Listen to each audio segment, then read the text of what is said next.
E no primeiro dia da semana, Maria Madalena foi ao sepulcro de madrugada, sendo ainda escuro, e viu a pedra tirada do sepulcro.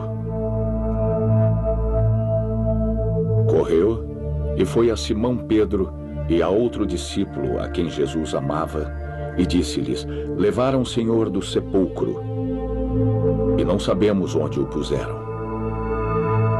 Então Pedro saiu com outro discípulo e foram ao sepulcro. E viu no chão os lençóis, e que o lenço que tinha estado sobre a sua cabeça não estava com os lençóis, mas enrolado num lugar à parte. Em busca do tesouro sagrado.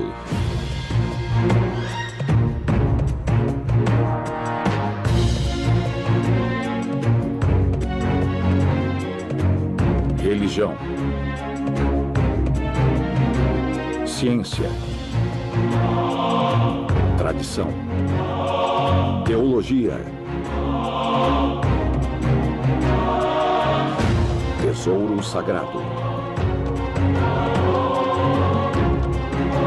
Em busca do tesouro sagrado.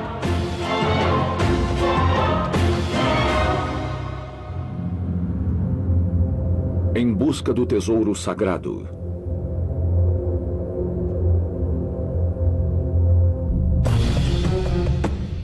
Durante séculos, um longo tecido de linho tem provocado paixões.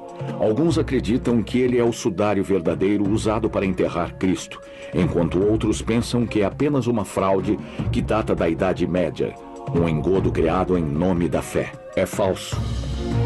Estou seguindo o caminho percorrido por essa relíquia durante séculos. Esse caminho me levará de Jerusalém para os portões de Paris, onde me encontrarei com estudiosos que debatem sua autenticidade há décadas. Todos sabem que o sudário teve uma história movimentada. Temos de lembrar que nos tempos antigos todas as mortalhas eram desprezadas. O sudário sagrado foi preservado em um relicário de prata que foi mantido em um buraco na parede que ainda existe hoje, atrás desse altar que data do século XVIII. A imagem que vemos do sudário tem as características de um negativo fotográfico. Os bizantinos eram grandes colecionadores de relíquias cristãs. O bispo Pierre d'Arcy denunciou o sudário como uma relíquia falsa. O sudário foi levado para Constantinopla. Os resultados da datação por carbono foram surpreendentes. O sudário foi datado entre 1250 e 1360 por 3 laboratórios. A datação por carbono não é perfeita.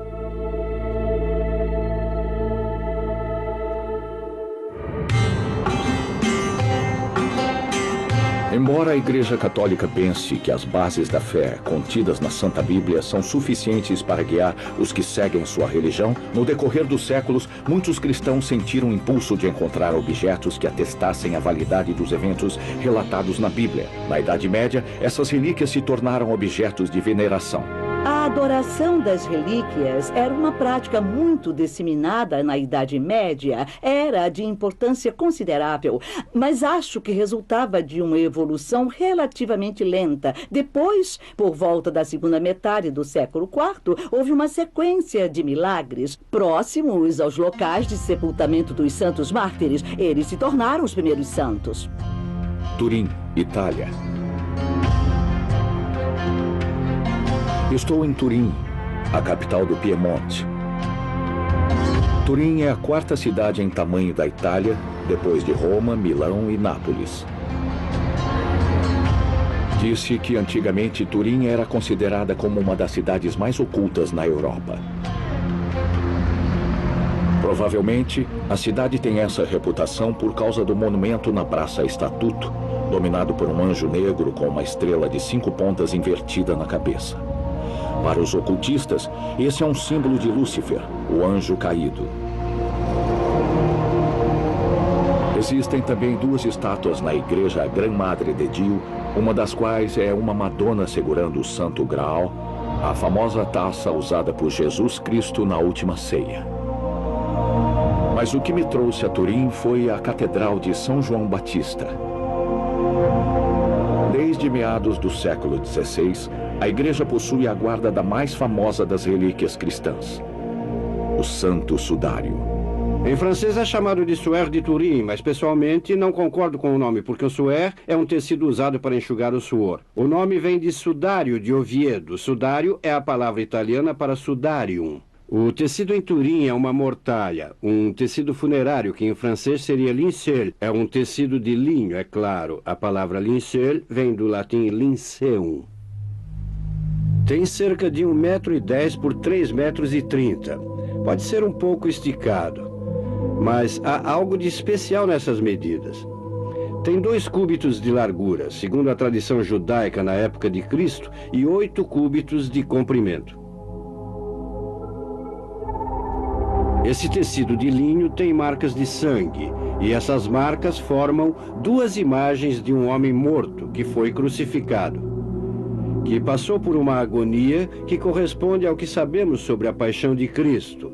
As 2 imagens se juntam na cabeça, o que mostra que a imagem foi reproduzida. Algum tipo de fenômeno reproduziu a imagem e ela foi reconhecida como o sudário de Jesus Cristo desde o início, e as imagens foram confirmadas nos evangelhos.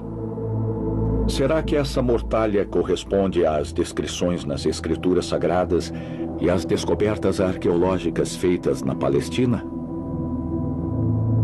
Os evangelhos fazem uma descrição bastante vaga sobre o sepultamento do corpo de Jesus e a descoberta do túmulo vazio e da mortalha no 3º dia. Turim, Itália. Mar Mediterrâneo. Jerusalém, Israel. Jerusalém, Israel. Para obter respostas, fui até Jerusalém para me encontrar com o padre Eamon Kelly. Sejam todos bem-vindos à nossa apresentação Quem é o Homem no Sudário? O padre Kelly trabalha no Instituto Pontifício Notre Dame do centro de Jerusalém. Seria interessante ter mais provas escritas. Não é esse o caso, temos o sudário, mas o sudário traz muitas perguntas e muitas questões intrigantes que não são resolvidas pela ciência e por nosso conhecimento. Existe uma passagem dos evangelhos que menciona o tecido de linho no evangelho de Mateus. Ele diz em um tecido de linho limpo ou em um sudário, dependendo da tradução, também é mencionado no evangelho de João. Uma das primeiras indicações da existência do sudário parece datar do início do século IV. Alguns autores falaram sobre um sudário, enquanto outros falaram de um véu. Alguns afirmaram que havia uma imagem nele na época, mas outros não fizeram menção alguma a uma imagem. João é um pouco mais detalhado em seu relato e se acredita que ele foi testemunha ocular dos eventos. Ele escreveu que o sudário era uma vestimenta funerária. Então, em uma versão desse evangelho, usa-se a palavra otônia, que alguns traduziram como faixas de linho. Mas como João acrescentou conforme o costume funerário judeu, eles enrolaram o corpo de Jesus, eu não creio que fossem faixas de linho. O mais provável é que fosse um grande tecido de linho. Bíblia Sagrada. Mateus e Marco escreveram que José de Arimateia comprou um tecido de linho no qual enrolou o corpo de Jesus antes de colocá-lo no túmulo. Deve-se mencionar que o uso de faixas ou bandagens está sujeito a interpretações. João usou originalmente a palavra grega otônia para descrever o que foi enrolado no corpo de Jesus, e essa palavra geralmente é traduzida como faixas.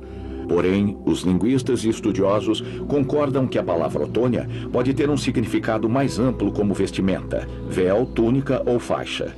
Ela poderia ter sido usada para descrever algo que não era feito de faixas estreitas, como um lençol de linho leve. Se examinarmos as descrições, o tecido preservado em Turim poderia ser o sudário descrito nos textos canônicos. Em busca do tesouro sagrado.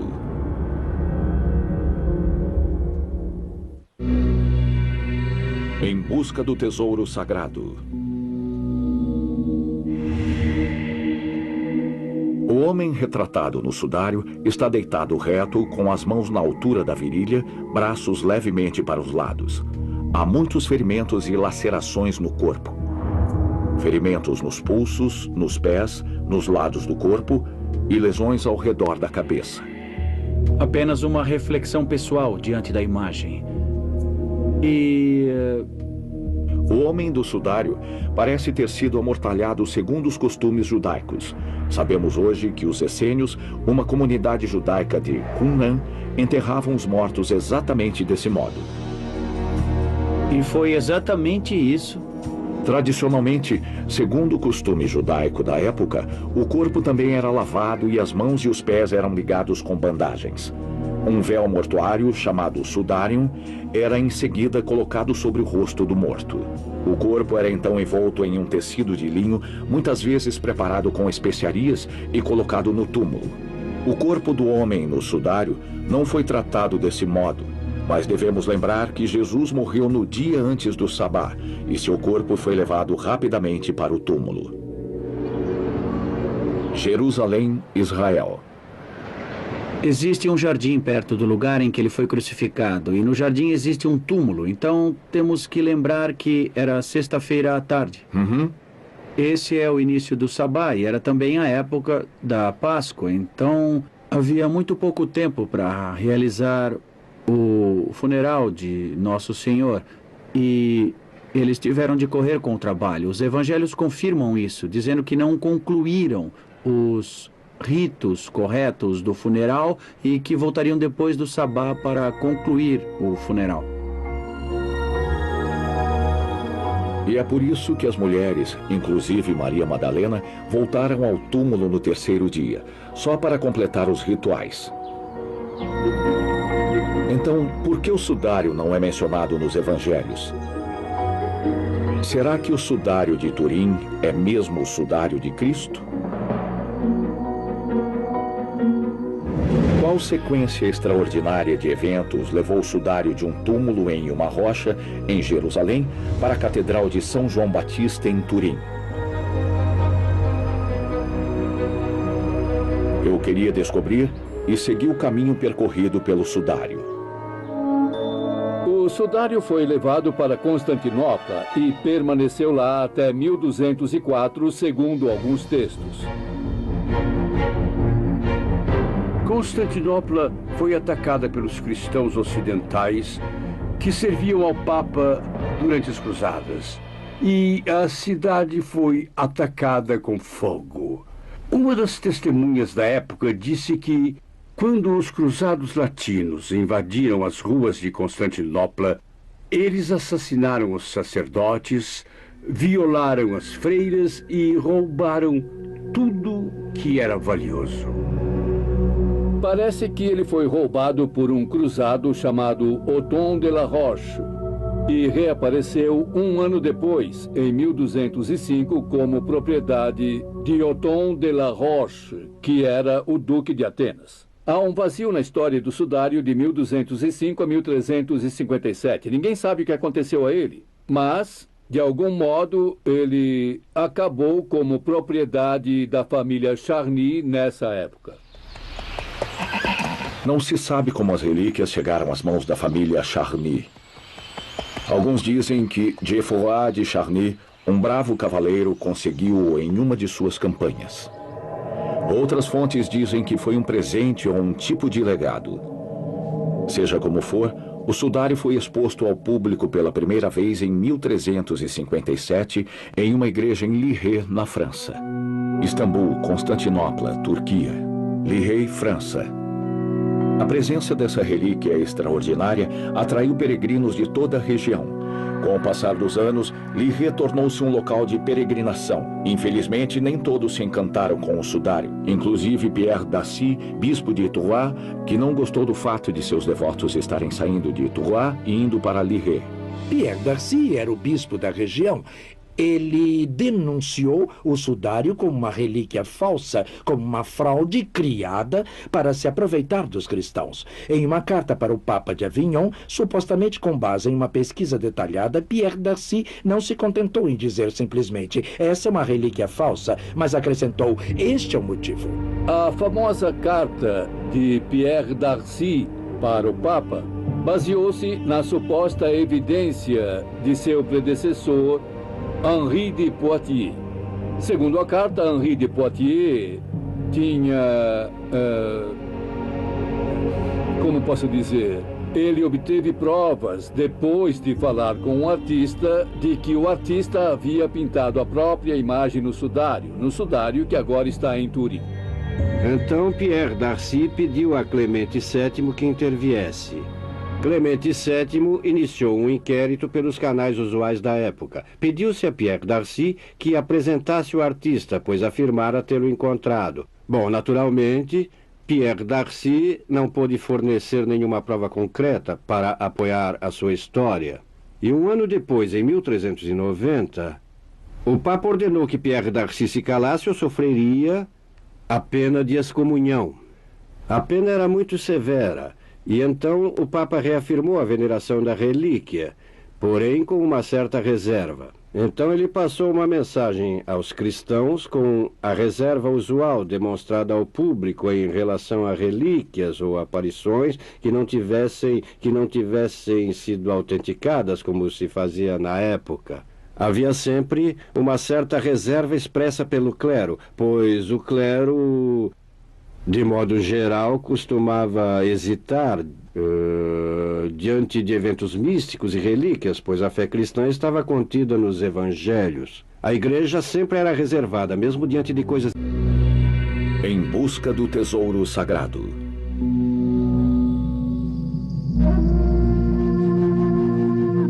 Os céticos consideram que o sudário de Turim, com a imagem de Cristo, é uma fraude, pois não existem referências a ele antes da Idade Média. Porém, em Edessa, na Turquia, um tecido com a imagem de Cristo, chamado de mandilhão sagrado, era conhecido muito antes do aparecimento do sudário de Turim. O mandilhão apareceu, com certeza, durante o século VI. Ele foi descoberto depois que a cidade de Edessa foi inundada. Ele estava oculto, as relíquias sempre eram escondidas em paredes. Ele estava escondido atrás de algumas pedras. E depois de uma inundação, o imperador bizantino ordenou uma restauração e a relíquia foi descoberta. A imagem foi imediatamente reconhecida como a Quiropoetes, que significa uma imagem divina. Só se via um rosto no tecido. Segundo alguns historiadores, estudiosos que se especializam na história do sudário, o que chamamos de mandilhão sagrado é, na verdade, exatamente o mesmo tecido do sudário de Turim. Porém, como dois pedaços de tecido de tamanhos tão diferentes podem ser a mesma relíquia? Agora estou a caminho de Istambul, Turquia, anteriormente chamada Constantinopla, onde mandilhão sagrado foi preservado na época. Istambul é a única cidade do mundo que está em dois continentes, Europa e Ásia. A cidade de Istambul foi construída sobre as ruínas da colônia grega de Bizâncio pelo imperador romano Constantino, o Grande, que queria transformá-la na nova Roma. Foi ele quem a batizou como Constantinopla. Ao andar pelas ruas de Istambul, você pode ver muitas influências do passado: gregos, romanos e árabes. Em 944, os bizantinos lançaram um ataque contra Edessa, que durou vários meses, com a esperança de encontrar essa relíquia. Os bizantinos eram grandes colecionadores de relíquias cristãs.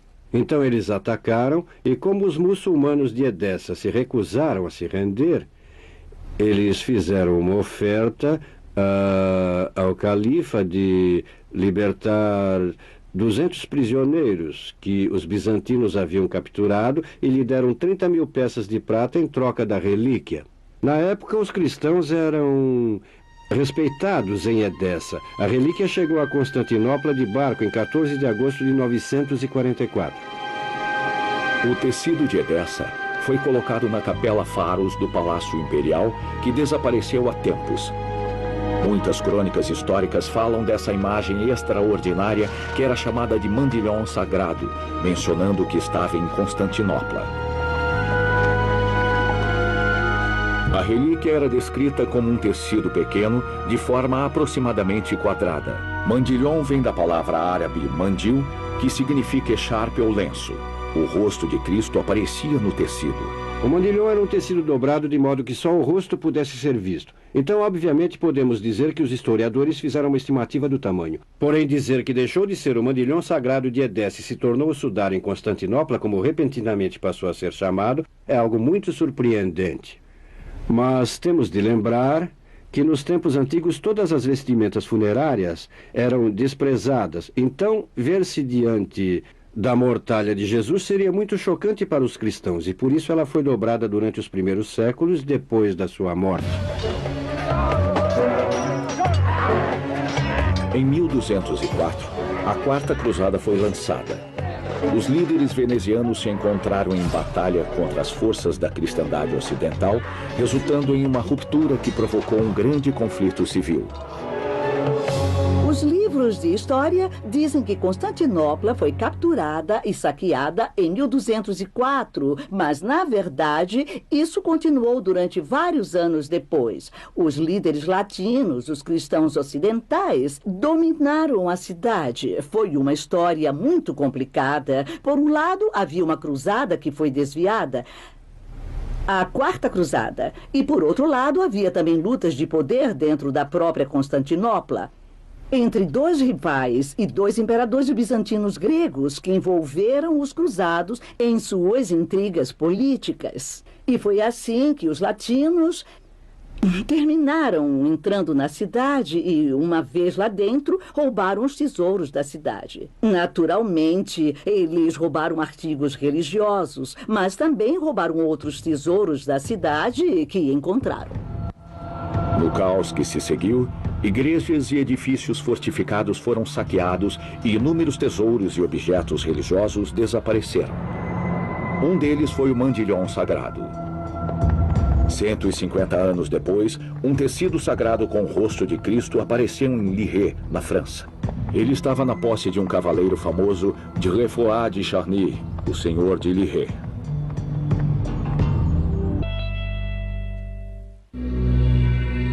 Em busca do tesouro sagrado. Agora estou na estrada para Chambéry, na França, pois parece que em 1453 o Santo Sudário passou para as mãos da família Savoy, que governava o Piemonte.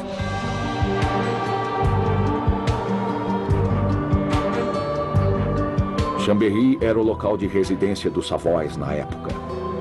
Chambéry, França. Eu me encontrei com Philippe Raffaelli, curador das propriedades dos Savoys.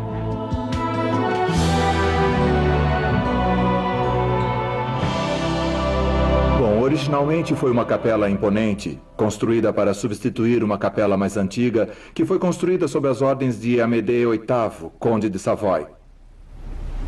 A ordem era precisa. A construção começou em 1408 e continuou até 1430. A princípio era uma capela particular. O Santo Sudário chegou muito depois. No final do século XV, houve um movimento progressivo, conforme a relíquia se tornou venerada pelo público. Eu diria que foi quando o grande período do Santo Sudário de Chambéry começou. Ele durou vários anos, até a primeira metade do século XVI, quando as pessoas começaram a fazer peregrinações para ver o sudário. Em 1506, o Papa autorizou a veneração pública do sudário, gerando muita devoção religiosa e atividades como peregrinações ao local da relíquia aqui em Chambéry. Aconteceram exibições públicas do sudário e nem sempre foram dentro da capela, porque o sudário era conservado em um santuário e em um relicário. Então, na época, ele era retirado e apresentado à multidão que aguardava para vê-lo. Por volta dessa época, o Papa Sexto IV declarou que o sudário era autêntico e aprovou oficialmente seu culto público. Então, na noite de 3 de dezembro de 1532, o sudário esteve a ponto de desaparecer para sempre. É preciso imaginar como foi. A decoração que vemos hoje é muito simples. Mas a igreja era bem diferente antes do grande incêndio de 1532. O sudário sagrado foi preservado em um relicário de prata, que foi mantido em um buraco na parede que ainda existe hoje, atrás desse altar, que data do século XVIII. Assim, isso é muito mais recente do que toda a questão do sudário.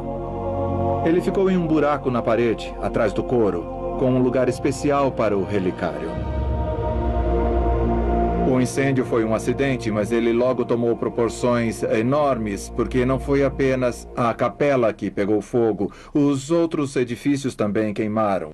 O sudário sagrado escapou por muito pouco. Ele foi restaurado, e eu uso a palavra com ressalvas, pelas freiras claretianas depois do incêndio. Em 1578, Turim tornou-se a nova capital de Savoia, e o duque Emanuel Philibert ordenou que o tecido fosse levado para a Catedral de Turim. Em 1983, 4 séculos depois, com a morte do rei Humberto II da Itália, da família Savoia, o objeto foi finalmente entregue ao Papa.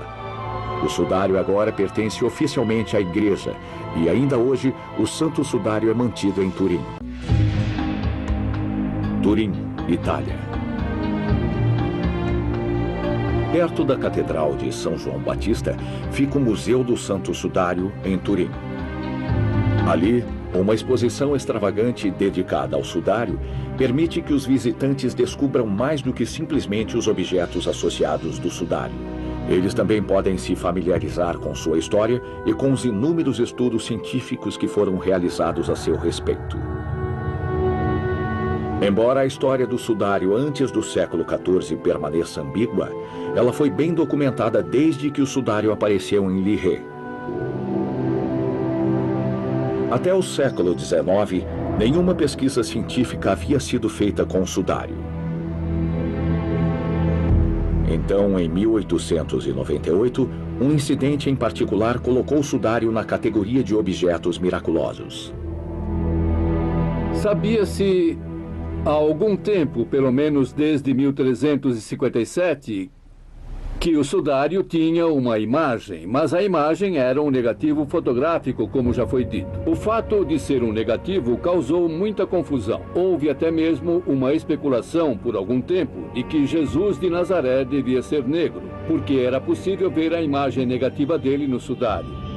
Mas ninguém jamais vira uma imagem positiva dele. Assim, em 1898, o advogado e fotógrafo amador italiano Segundo Pia, teve a ideia de pedir permissão para captar o sudário de Turim em placas fotográficas. Quando o fotógrafo desenvolveu o negativo da imagem, ele o viu de um modo positivo e se deu conta de que o negativo oferecia uma imagem mais clara e mais visível do que a imagem normal vista no sudário. Então ele entendeu que o sudário era um negativo e que ao ver o negativo fotográfico vemos o positivo da imagem. Foi um dia muito importante porque foi nesse momento que começou a história moderna e científica do sudário.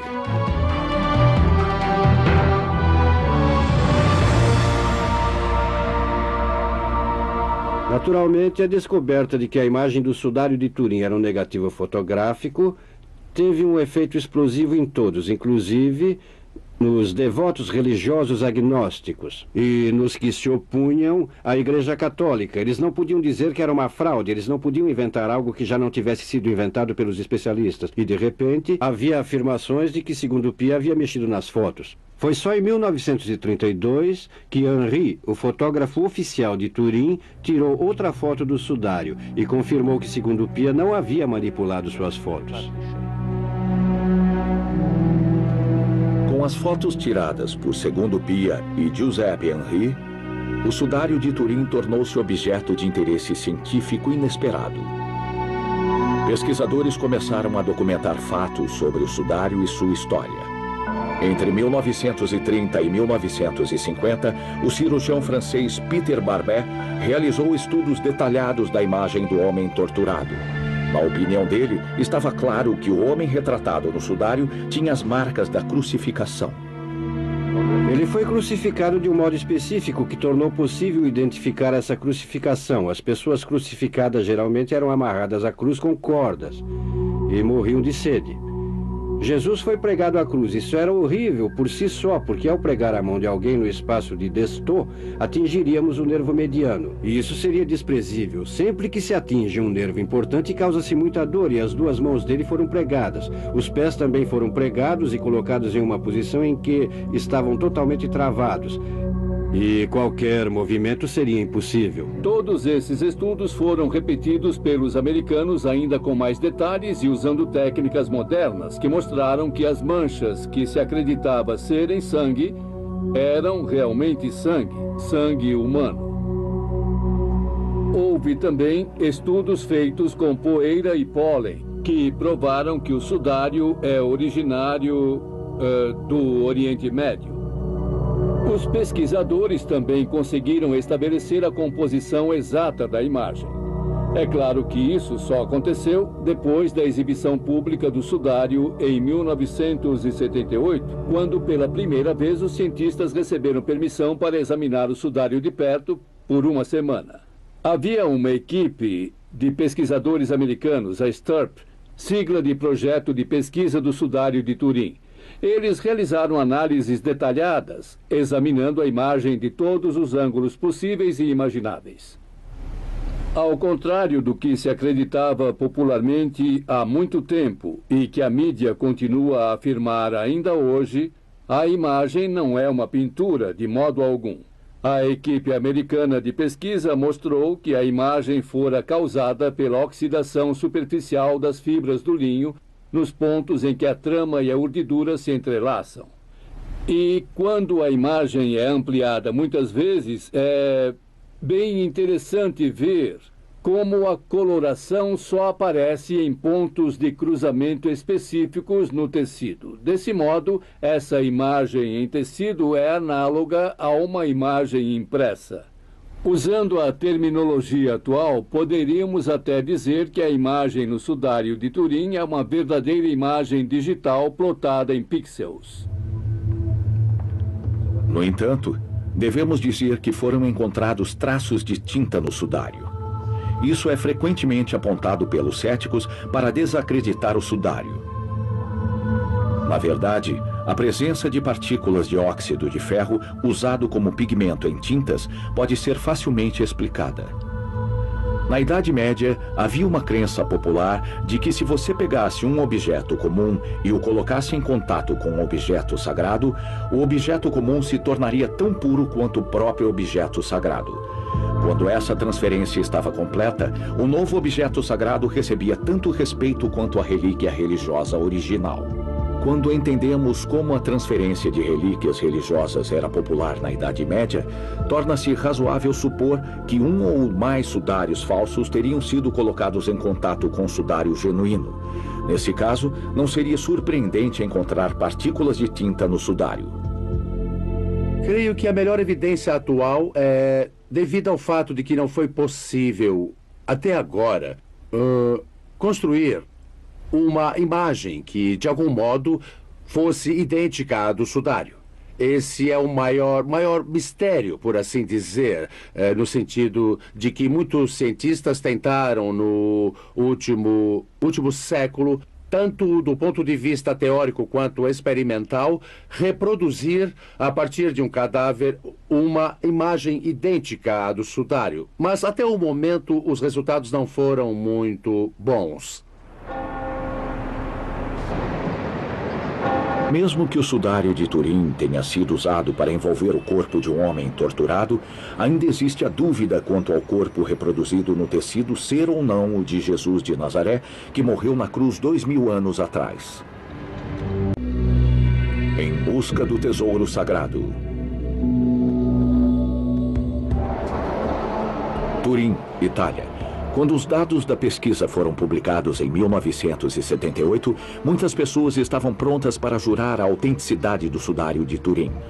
Mas, infelizmente, os requisitos da ciência são diferentes das provas da fé.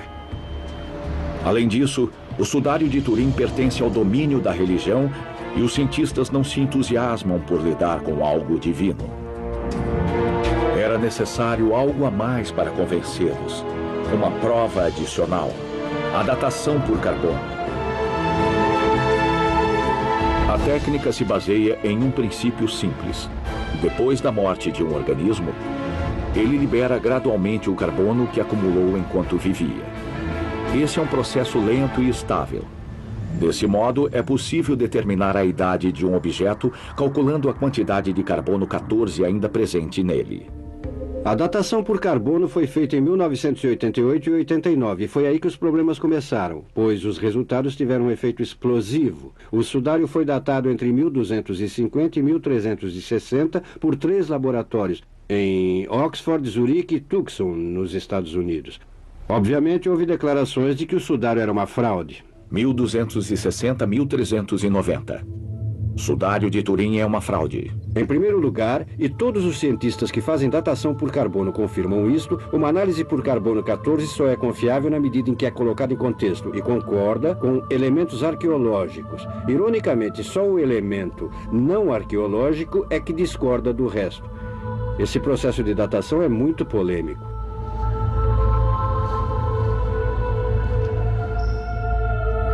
Pode ter havido erros na interpretação dos resultados.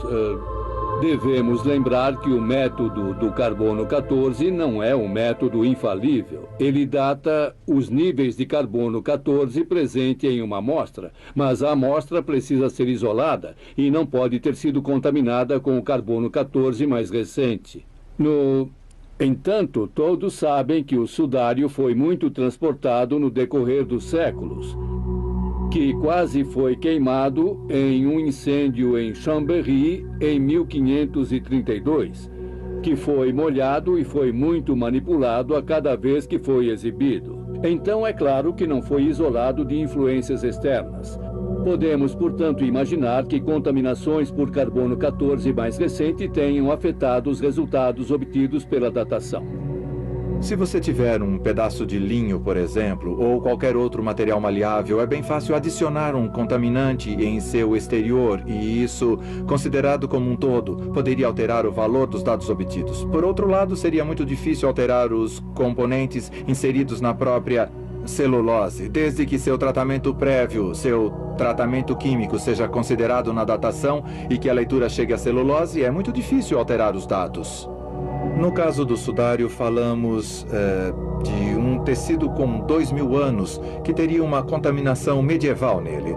Certamente haveria mais contaminantes da Idade Média do que tecido original para alterar a data em 1000 anos, porque, em última análise, a data obtida seria uma média dessas duas épocas presentes. Então, é por esse motivo que eu não creio que a contaminação possa ser vista como uma explicação para uma discrepância tão grande.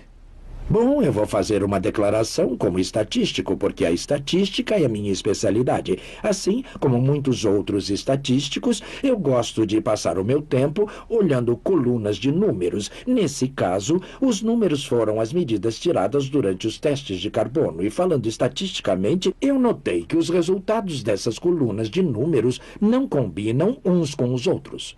Bom, eu não sei por que eles não concordam. Talvez alguém tenha cometido um erro durante esse processo bioquímico de datação. Eu não sei qual foi o erro, pois está fora da minha área de competência. Entretanto, o que eu posso dizer é que quando as colunas de números não combinam, então a datação não pode ser considerada válida. Podemos dizer, em primeiro lugar, que a questão de datar corretamente um tecido é um problema bem complexo. Devemos levar em conta que o tecido é muito sensível à poluição do ponto de vista biológico e do ponto de vista químico. E as experiências feitas em diferentes lugares do mundo, não com o sudário, mas com outros tecidos muito antigos, provam que, às vezes, o carbono 14 pode dar também vários séculos, uma data vários séculos mais recente por causa de contaminação por micro-organismos, por exemplo, presentes no tecido ou causadas, por exemplo, por o tecido ser mantido em uma atmosfera muito rica em carbono ou dióxido de carbono ou óxido de carbono.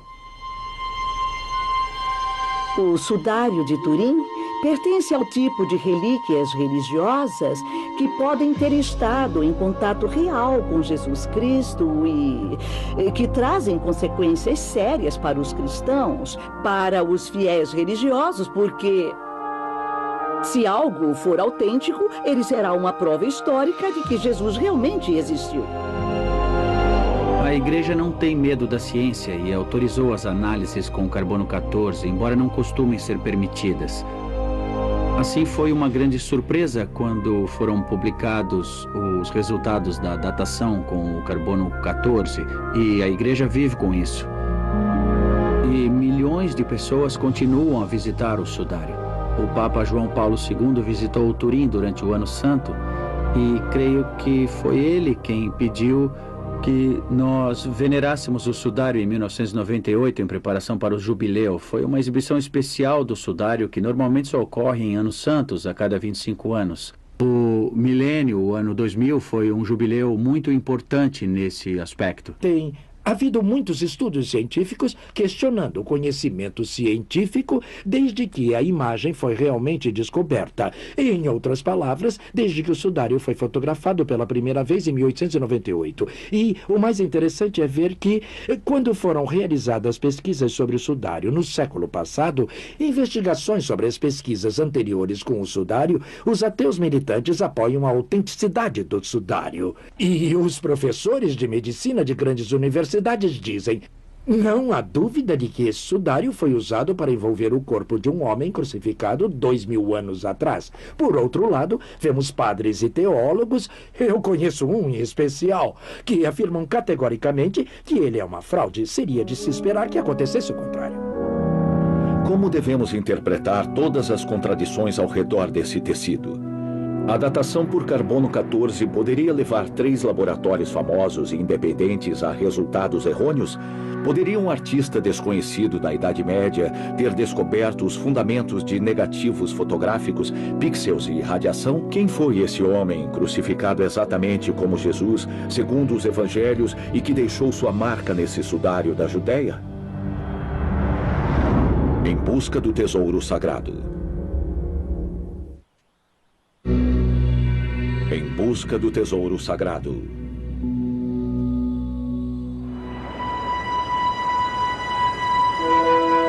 Turim, Itália.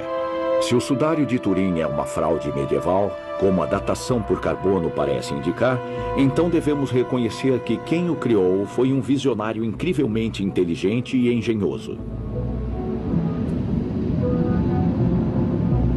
E se o sudário é autêntico, como podemos evitar a emoção causada pela imagem desse homem torturado que atravessou 2000 anos de história? Isso só é possível pelo sudário, sem entrar na questão de sua idade, de sua origem. Então, através dele, podemos fazer uma contemplação do caráter desse homem. É uma pessoa extraordinária. Seu rosto é forte, é cativante. Ele nos leva a um lugar espiritual de reverência, a uma reflexão profunda. Eu diria ao início do amor e a uma conscientização de que o sofrimento não é uma palavra vã, que o pecado é horrível, que a violência do coração humano não tem nenhum limite.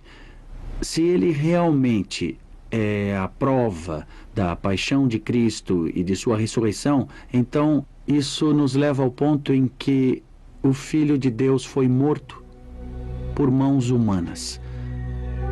Mas isso também nos leva até a paz que ele tinha e a seu triunfo.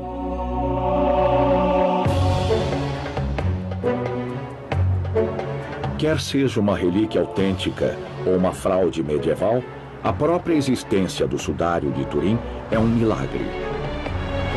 Entre a ressurreição de Cristo e a engenhosidade humana, não sei ao certo qual me impressiona mais.